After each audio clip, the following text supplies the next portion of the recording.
விழுப்புரம் மாவட்டத்தில் திருவக்கரையில் உள்ள அருள்மிகு சந்திரமௌலீஸ்வரர் திருக்கோயிலில் ஒரு பகுதியாக வக்ரகாளியம்மன் சன்னதி அமைஞ்சிருக்கு. வக்ராசுரன் என்ற அரக்கன் சிவபெருமானோட அருளால் சாகாவரம் பெற்று தேவர்களை பல துன்பங்களுக்கு உள்ளாக்கியிருக்கிறான். அவனை அழிக்க மகாவிஷ்ணுவை சிவபெருமான் பண்ணித்திருக்கிறாரு. விஷ்ணு வக்ராசுரனை வதம் செய்கிறாரு. அவனது தங்கை துன்முகி என்பவள் தான் அதே கொடூர குணத்துடன் மக்களை துன்புறுத்த வந்தால் அவளை அழைக்க காளி தேவி தோன்றியிருக்கிறாங்க. அதிசய சம்பவம், துன்முகி போரிடும் போது நிறைமாத கர்ப்பிணியாக இருந்திருக்காங்க. தர்மசாஸ்திரத்தின்படி ஒரு கர்ப்பிணியை கொல்லக்கூடாது, அது பாவம் அப்படின்றதுனால காளி தேவி துன்முகியின் வயிற்றில் இருந்த குழந்தையை எடுத்து தனது வலது காதில் குண்டலமாக அணிந்து கொண்டு அவளை வதம் செய்கிறாங்க. கருவில் இருந்த குழந்தையை காக்க நினைத்த அன்னையின் கருணையே இந்த தலத்தோட சிறப்பு. கோவிலின் தனிச்சிறப்புகள் பார்த்திங்கன்னா, இத்தலம் வக்ர சாந்தி தலம் அப்படின்னு அழைக்கப்படுது. இங்குள்ள அனைத்தும் வக்கரமான நேர்கோட்டில் இல்லாத அமைப்பை கொண்டுள்ளன.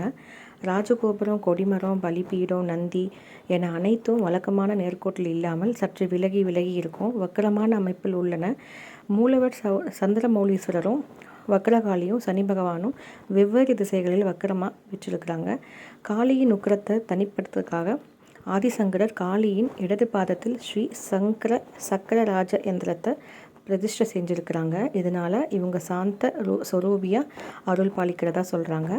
அமாவாசை அன்று பகல் 12 மணிக்கு, பௌர்ணமி அன்று இரவு 12 மணிக்கும் அம்மனுக்கு செய்யப்படுறது ஜோதி தரிசனம் அப்படின்னு மிகவும் புகழ்பெற்று அழைக்கப்படுது.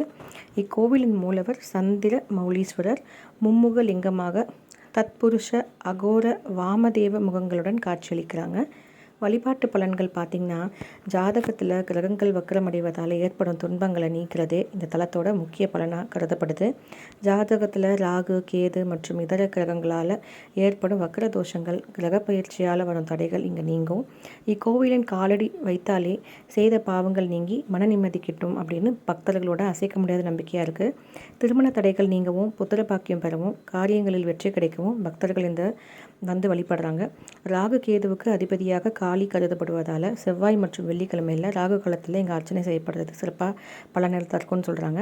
ராகு கேது தோஷம் நிவர்த்திக்காக வழிபடுகிறவர்கள் வக்ரகாளியம்மன் சன்னதியை வலதுபுறம் 5 முறையும் இடதுபுறம் 4 முறையும் சுற்றி வழிபடுவது இந்த தலத்தில் ஐதீகமாக இருக்குது.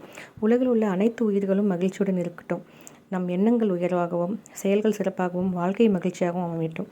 ஒவ்வொருவருக்கும் ஒவ்வொரு நாளும் நல்ல நாள் தான்.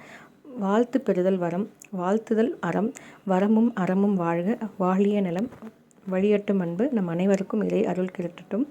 இன்று காலை வணக்கம். நன்றி. ஆக்வாஹரிணி சேனல் சப்ஸ்கிரைப் பண்ணுற எல்லாருக்குமே நல்ல காலை வணக்கமாக இருக்கட்டும்.